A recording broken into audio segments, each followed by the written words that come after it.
Good evening everyone. तो जिस तरह से कि मैंने आपको कल बताया था कि मैंने आपको बेसिक चीज़ें पढ़ाई थी इंडस्ट्रियल रिलेशन के बारे में, now I am going to teach you regarding the approaches of industrial relation जो आपके एग्जाम के लिए इम्पॉर्टेंट हैं। स्टेटमेंट बेस्ड में भी आपके स्टेटमेंट बेस्ड क्वेश्चन आ जाते हैं अप्रोचेस को लेकर, ठीक है। तो यहाँ पर ही आपका इम्पॉर्टेंट बनता है। अप्रोचेस स्टार्ट करने से पहले मैं थोरोली आपको बता देती हूँ कि आपने जो कल पढ़ा था उसका रिवीजन हम कर लेते हैं। तो सबसे पहले मैंने आपको कल बताया था इंडस्ट्रियल रिलेशंस क्या है, ठीक है। तो इंडस्ट्रियल रिलेशन क्या है? Relationship between the management and the workers, ठीक है। Relation between management and workers in an organisation is known as industrial relations, ठीक है। And what are the objectives of industrial relation? सबसे पहला था आपका maintain industrial peace. Industrial peace को आप अचीव कैसे कर सकते हैं? सबसे पहला है आपका कि अवॉइड स्ट्राइक्स, अवॉइड कॉन्फ्लिक्ट्स, ठीक है, and avoid racial discrimination also, ठीक है। सेकेंड ऑब्जेक्टिव था आपका प्रोवाइड करना कोऑर्डिनेशन एंड कोऑर्डिनेशन आपका प्रोवाइड करना। इसके बाद सेकंड चीज हमने पढ़ी थी कलेक्टिव बार्गेनिंग क्या है, ठीक है। क्या था वो? आपका एक इंपॉर्टेंट जो मैंने आपको नोट करके बताया था, ये था according to ILO, according to the international labour organisation, ठीक है। और ILO says a company is a good company where collective bargaining exist, ठीक है। एक कंपनी जो है अच्छी कंपनी तभी कहलाई जाएगी जहां पर कलेक्टिव बार्गेनिंग जो है आपकी एग्जिस्ट होगी। अब व्हाट इज कलेक्टिव बार्गेनिंग? ये भी मैंने आपको बताया था। According to the supreme court of India, collective bargaining is a technique to resolve the disputes regarding the employment condition between the workers and the management.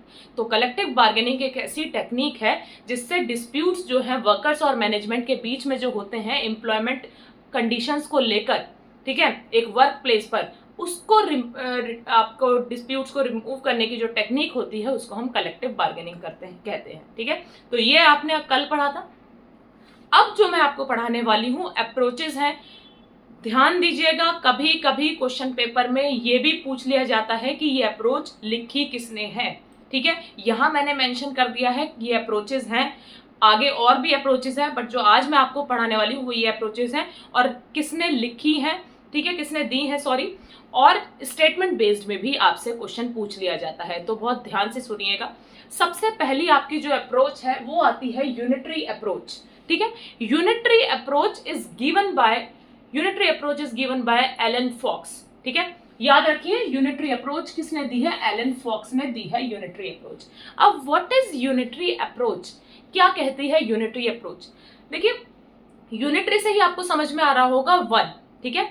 तो unitary approach में क्या है कि यहाँ पर जो है सबसे इंडस्ट्री में, ठीक है, होल्ड किसका होता है? ओनली मैनेजमेंट का। यूनिट वन, ठीक है, यूनिटरी से समझ में आ रहा है आपको, ओनली वन।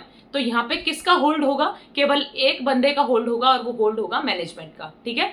यहाँ पर मैनेजमेंट का ओनली होल्ड होगा, ठीक है। होल्ड लाइज विद मैनेजमेंट, ठीक है। यहाँ पे केवल होल्ड मैनेजमेंट का होगा और सोल अथॉरिटी कौन होगी?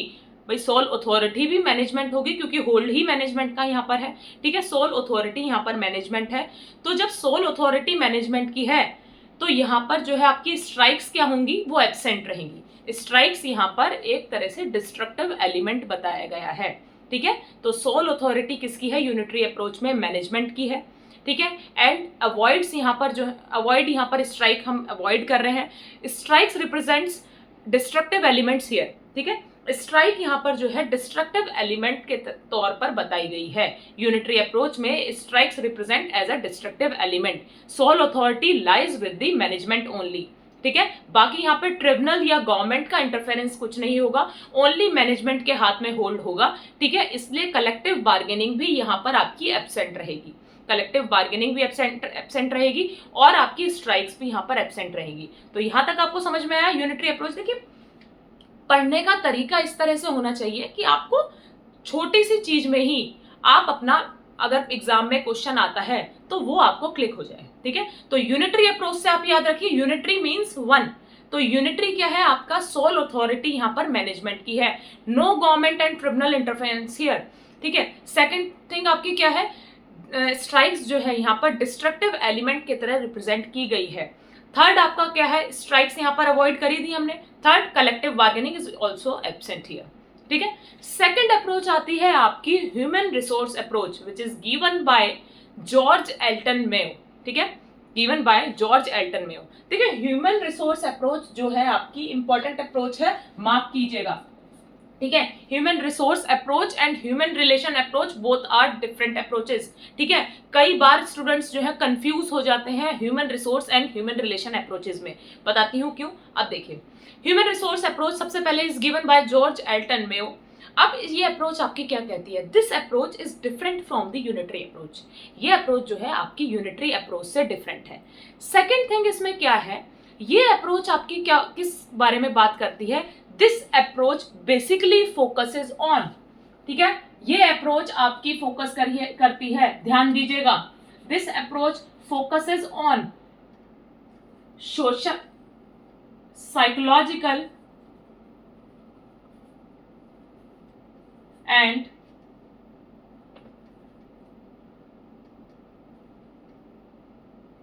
Economical needs of the workers,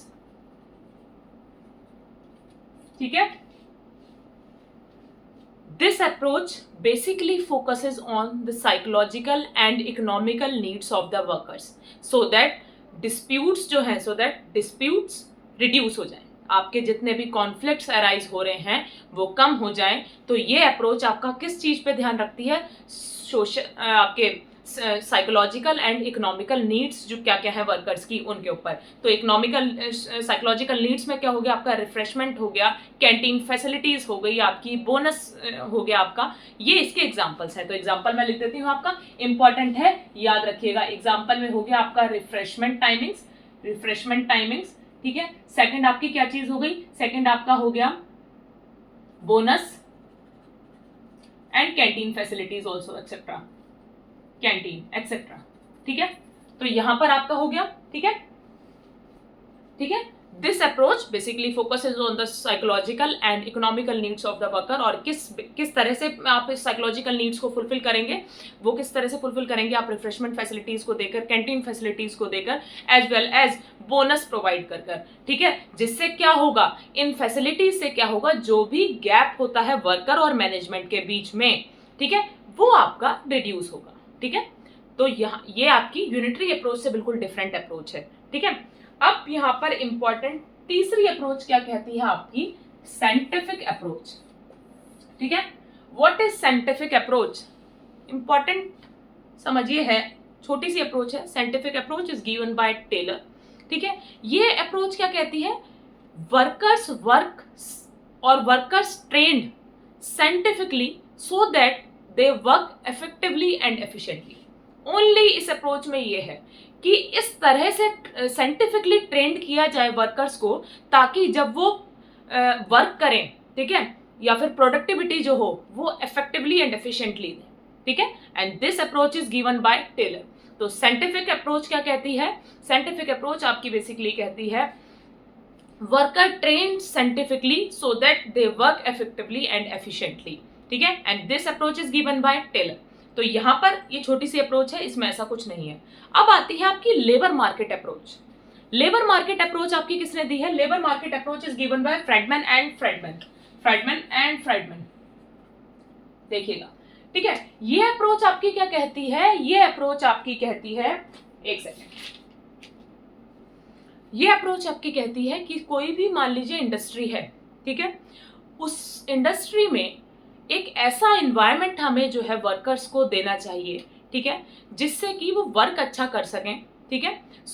तो उससे क्या हो, जो गैप होता है वर्कर और मैनेजमेंट के बीच में, ठीक है, वो रिड्यूस हो। और वो आप किस तरह से रिड्यूस कर सकते हैं गैप को, सोशल गैदरिंग ऑर्गेनाइज करना, ठीक है, सोशल गैदरिंग या फिर कुछ इवेंट्स आप ऑर्गेनाइज करें, जिससे क्या होगा कि लेबर जो होगी या फिर जो वर्कर्स हैं वो वर्क करेंगे अच्छे से, ठीक है, जिससे क्या होगा, प्रोडक्टिविटी आपकी इंक्रीज होगी कंपनी की, ठीक है। तो ये अप्रोच आपकी बेसिकली क्या कहती है, ये अप्रोच आपकी कहती है competitive environment should be provided to the worker so that they work effectively, ठीक है, जिससे क्या होगा, आपका प्रोडक्टिविटी जो है इंक्रीज होगी और जो जितने भी आपके कॉन्फ्लिक्ट्स हैं, ठीक है, वो आपके रिड्यूस होंगे, ठीक है। जो गैप है, जो भी गैप होगा वर्कर्स और मैनेजमेंट का, वो कम होगा।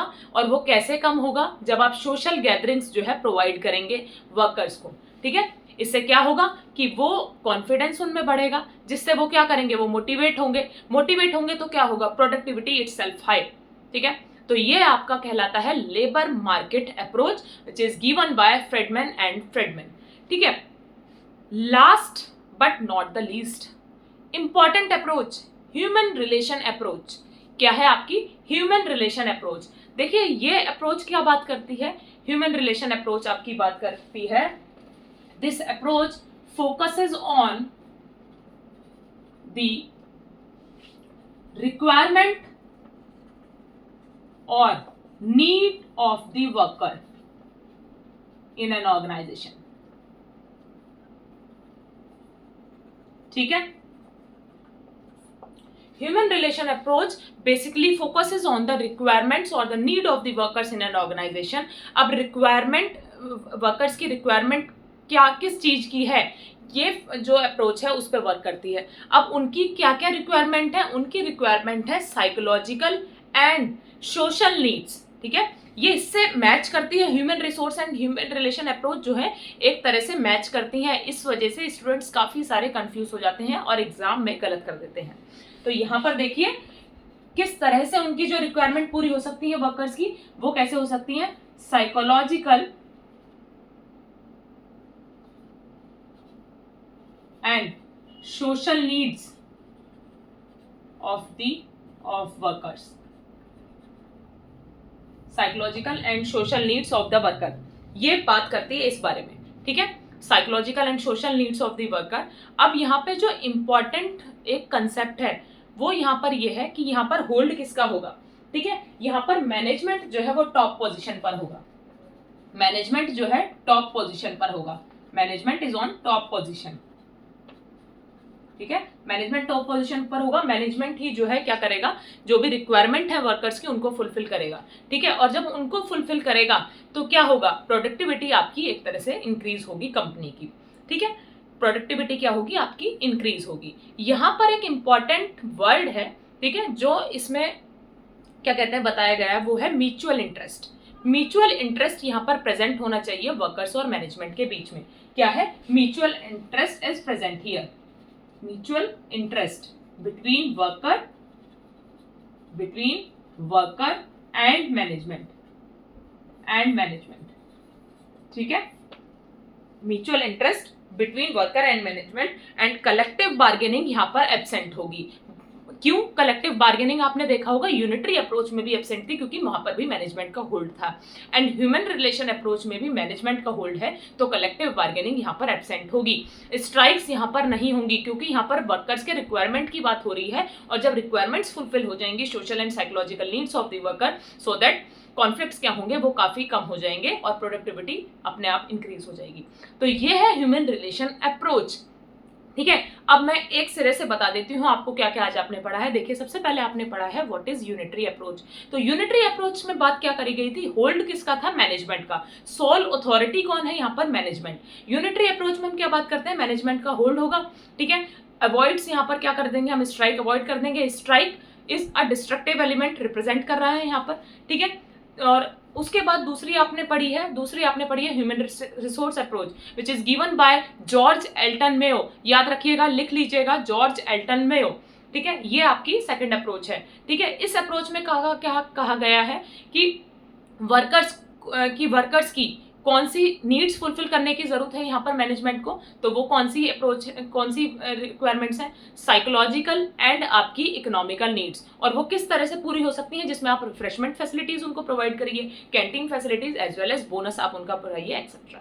ठीक है, ये आपकी इंपॉर्टेंट हो गई human resource approach. Third one is scientific approach, कि आप वर्कर्स को जो है कंपनी में एक साइंटिफिकली तरीके से, ठीक है, ट्रेंड कीजिए ताकि वो क्या करें, workers work effectively and efficiently। ठीक है, trained workers scientifically so that they work effectively and efficiently। तो ये आपकी साइंटिफिक अप्रोच थी, scientific approach is given by Taylor. अब आपकी फोर्थ वन आती है कौन सी, labour market approach. Labour market approach आपकी is given by, labour market approach आपकी किसने दी है, फ्रेडमैन एंड फ्रेडमैन। ये अप्रोच आपकी बेसिकली कहती है competitive environment should be provided to the labor or the workers in an organization और वो किस तरह से आप प्रोवाइड करेंगे, कॉम्पिटिटिव एनवायरनमेंट किस तरह से दे सकते हैं आप, सोशल गैदरिंग्स प्रोवाइड कराना, ठीक है, ऑर्गेनाइज करना सोशल गैदरिंग्स, जिससे क्या होगा, जो भी गैप होगा वर्कर और मैनेजमेंट के बीच में वो कम होगा और वो क्या करेंगे, वर्क अच्छे से करेंगे कंपनी में, ठीक है। लेबर मार्केट अप्रोच ये कहती है। Now come to the next approach जो कि है आपकी ह्यूमन रिलेशन अप्रोच, और आपकी इंपॉर्टेंट अप्रोच भी है। ह्यूमन रिलेशन अप्रोच क्या कहती है आपकी, ह्यूमन रिलेशन अप्रोच बेसिकली आपकी बात करती है वर्कर्स की रिक्वायरमेंट पे, कि क्या रिक्वायरमेंट है वर्कर्स की और उनको कैसे फुलफिल किया जा सकता है। तो रिक्वायरमेंट्स यहाँ पर वर्कर की बात की जा रही है कि क्या क्या रिक्वायरमेंट्स हैं, साइकोलॉजिकल एंड सोशल नीड्स को फुलफिल करना वर्कर्स की, ये उनके रिक्वायरमेंट्स हैं, ठीक है। इससे क्या होगा, जब सोशल और आप साइकोलॉजिकल नीड्स जो है वर्कर की, ठीक है, फुलफिल करेंगे, तो उससे क्या होगा, जितने भी डिस्प्यूट्स या कॉन्फ्लिक्ट्स होने के चांसेस होते हैं वर्कर और मैनेजमेंट के बीच में वो कम हो जाएंगे, जिससे कि क्या होगा, वर्कर जो है अच्छे से मोटिवेट होकर काम करेगा, प्रोडक्टिविटी कंपनी की अच्छी होगी। तो इसके बारे में बात होती है। यहाँ पर एक इंपॉर्टेंट टर्म आती है जो कि है म्यूचुअल इंटरेस्ट। म्यूचुअल इंटरेस्ट होना चाहिए किसके बीच में, वर्कर और मैनेजमेंट के बीच में, और यहाँ पर भी होल्ड किसका है, मैनेजमेंट का होल्ड होता है यहाँ पर, ठीक है। Management is on the top position under the human relation approach. अब एक और इंपॉर्टेंट चीज है जो कि ह्यूमन रिलेशन अप्रोच का ही पार्ट है, ठीक है, वो क्या है मैं आपको बताती हूँ। देखिए,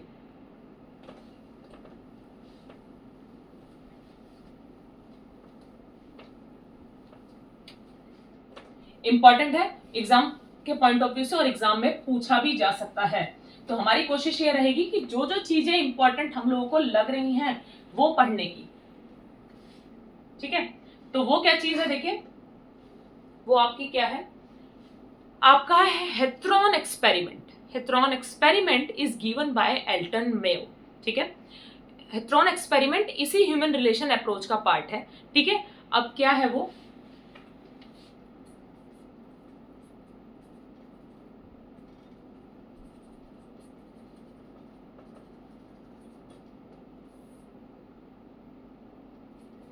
part of human relation approach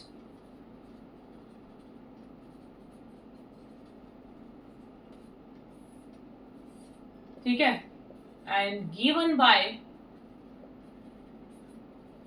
Elton Mayo, ठीक है।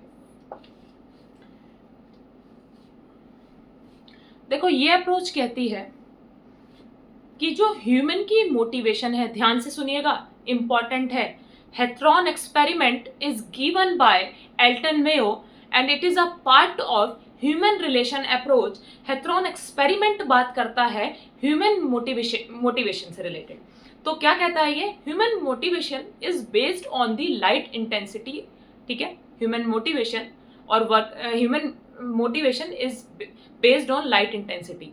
अब मतलब क्या है इस लाइन का, मैं बता देती हूं आपको। देखिए क्या कहता है ये, human motivation is based on light intensity, ठीक है। अब इस लाइन का मतलब क्या है, इस लाइन का मतलब है कि जो लाइट इंटेंसिटी है, ठीक है, क्या मतलब है इसका, light intensity is based on the human motivation, और you can say that human motivation is based on the light intensity of the workers, where light more productivity itself more. इसका मतलब ये है कि जहां पर लाइट ज्यादा होगी तो उससे क्या होगा, प्रोडक्टिविटी इटसेल्फ हाई या इटसेल्फ मोर। भाई क्या होगा, जहां पर ज्यादा लाइट होगी इंडस्ट्री में तो वर्कर वहां पे क्या करेंगे, अच्छे से काम करेंगे। भाई जहां पर एनवायरनमेंट आपका डल सा होगा, अंधेरा होगा, वहां पर वर्कर अच्छे से काम नहीं कर सकते, तो प्रोडक्टिविटी अपने आप ही लो हो जाएगी। लेकिन जहां पर लाइट इंटेंसिटी हाई होगी, प्रोडक्टिविटी इटसेल्फ हाई। इतना सही एक्सपेरिमेंट है। Hawthorne experiment is given by Elton Mayo and this experiment basically focuses on the light intensity based on the human motivation, where light more productivity itself more, ठीक है, so that worker work effectively and efficiently and the goodwill of the company itself high। तो इसका मतलब ये है thrown experiment is a part of the human relation approach, ठीक है। और किसने दिया है? ये एल्टन मेयो ने दिया है आपका। इसका मतलब ये है कि जब भी आपका वर्कर जो है, ठीक है, जहां पर लाइट ज्यादा होगी और वो वहां पर काम करेगा तो प्रोडक्टिविटी उसकी कैसी होगी? अच्छी होगी। और वहीं पर आप एक बात ले लीजिए कि अगर कहीं वर्कर जो है लो एनवायरमेंट में काम कर रहा है, अंधेरा है वहां पर, तो प्रोडक्टिविटी कैसे होगी? कम होगी। जिससे क्या होगा? वर्कर जो है अच्छे से काम नहीं करेगा, इफेक्टिवली काम नहीं कर सकता। उससे क्या होगा? जो गुडविल होगी कंपनी की वो अपने आप गिर जाएगी, ठीक है। तो ये आपका आज तक का था थ्रॉन एक्सपेरिमेंट, मैंने बता दिया।